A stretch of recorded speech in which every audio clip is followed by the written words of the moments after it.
Assalamualaikum warahmatullahi wabarakatuh. Saya Elvateana, mahasiswa RPL semester 5. Di sini saya akan membahas materi modul 9 yaitu kegiatan remedial dan kegiatan pengayaan. Kegiatan belajar 1, kegiatan remedial. Kata-kata remedi mungkin sudah tidak asing lagi bagi kita karena saat kita duduk di sekolah dasar kita sudah diperkenalkan apa itu remedi.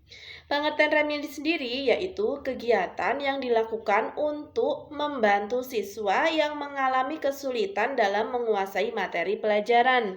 Tujuan guru melaksanakan kegiatan remedial adalah membantu siswa yang mengalami kesulitan dalam memahami materi pelajaran agar mencapai hasil belajar yang lebih baik. Secara umum, tujuan remedial adalah membantu siswa mencapai kompetensi atau tujuan pembelajaran yang telah ditetapkan berdasarkan kurikulum yang telah berlaku. Secara khusus, tujuan remedial adalah untuk membantu siswa yang belum menguasai materi pelajaran melalui belajar tambahan. Fungsi kegiatan remedial ada 6. 1. Fungsi korektif, yaitu memperbaiki cara mengajar dan cara belajar. 2. Pemahaman, memahami kelebihan dan kelemahan guru dan siswa. 3. Penyesuaian, menyesuaikan pembelajaran dengan karakteristik siswa. 4. Pengayaan, menerapkan strategi pembelajaran yang bervariasi.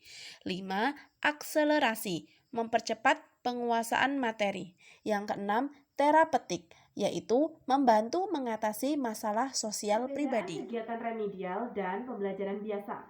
Dilihat dari tujuan, pembelajaran biasa berlaku bagi semua siswa, sedangkan kegiatan remedial bersifat individual. Dilihat dari materi, pembelajaran biasa sama untuk semua siswa, sedangkan kegiatan remedial sesuai dengan kesulitan siswa.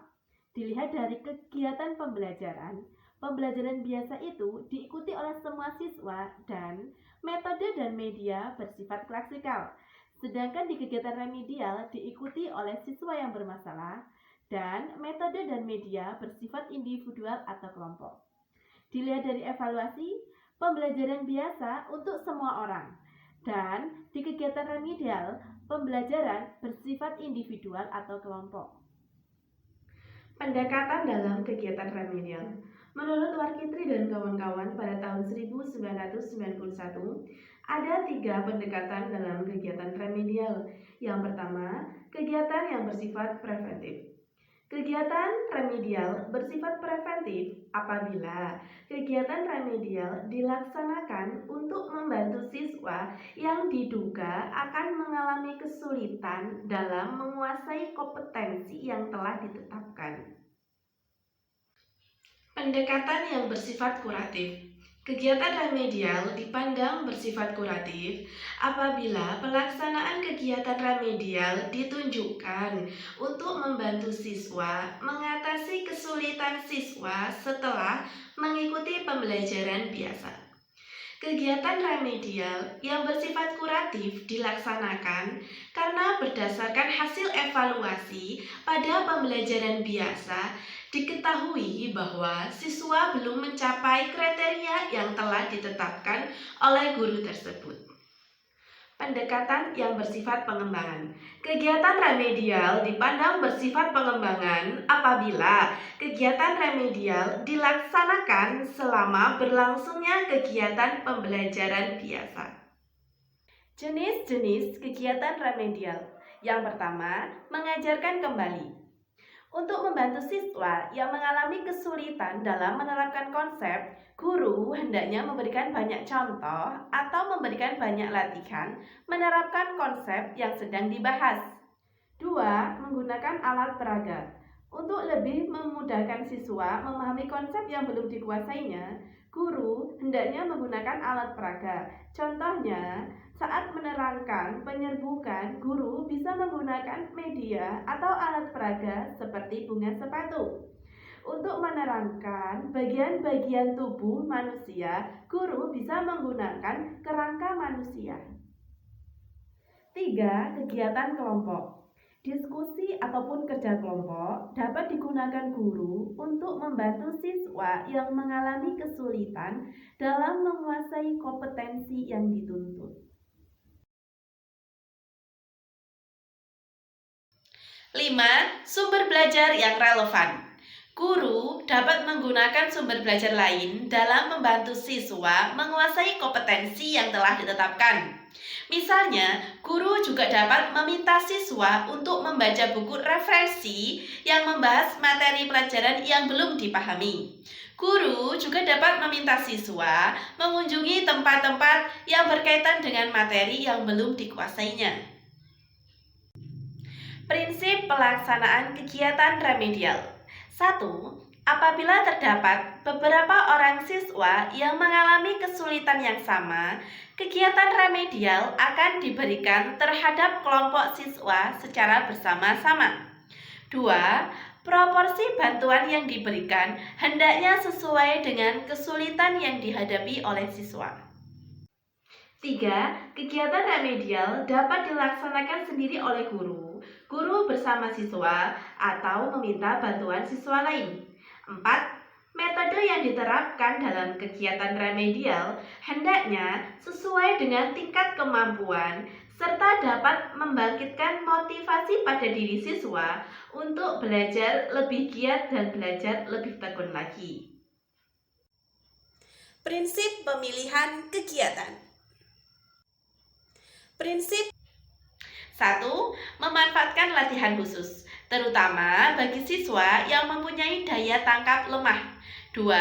Menekankan pada segi kekuatan yang dimiliki oleh siswa.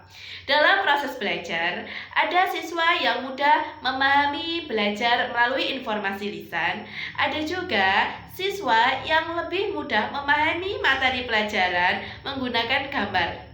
Dengan memperhatikan kekuatan yang dimiliki oleh siswa, diharapkan siswa dapat lebih cepat mengatasi kesulitan yang dihadapinya. 3. Memanfaatkan penggunaan media yang multisensori. 4. Memanfaatkan permainan sebagai sarana belajar, terutama bagi siswa yang kurang memiliki motivasi untuk belajar. Prosedur kegiatan remedial. 1. Analisis hasil diagnosis. Diagnosis kesulitan belajar adalah suatu proses pemeriksaan terhadap siswa yang diduga mengalami kesulitan dalam belajar. Melalui kegiatan diagnosis, guru akan mengetahui para siswa yang perlu mendapatkan bantuan. 2. Menentukan penyebab kesulitan. Sebelum merancang kegiatan remedial, kita harus mengetahui kenapa siswa mengalami kesulitan dalam menguasai materi pelajaran.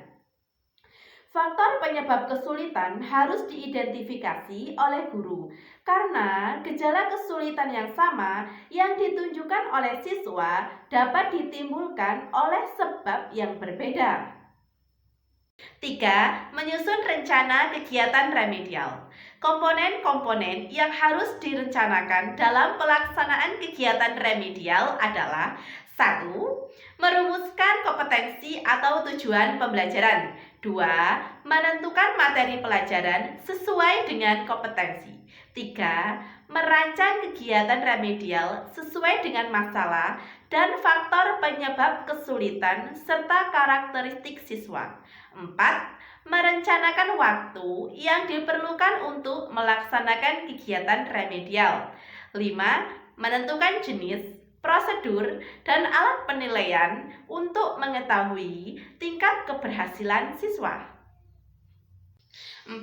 Melaksanakan kegiatan remedial. Kegiatan remedial akan segera dilaksanakan setelah rencana pembelajaran selesai disusun. Biasanya, kegiatan remedial dilaksanakan di luar jam belajar siswa. 5. Menilai kegiatan remedial. Penilaian dapat dilakukan dengan mengkaji kemajuan siswa. Seberapa besar siswa mengalami kemajuan dalam belajarnya? Apabila siswa telah mencapai kemajuan seperti yang kita harapkan, berarti kegiatan kegiatan remedial yang dilaksanakan cukup efektif untuk membantu siswa yang mengalami kesulitan dalam proses belajarnya. Sekian presentasi dari saya. Apabila ada salah kata, mohon dimaafkan. Selamat bertemu di lain kesempatan. Wassalamualaikum warahmatullahi wabarakatuh.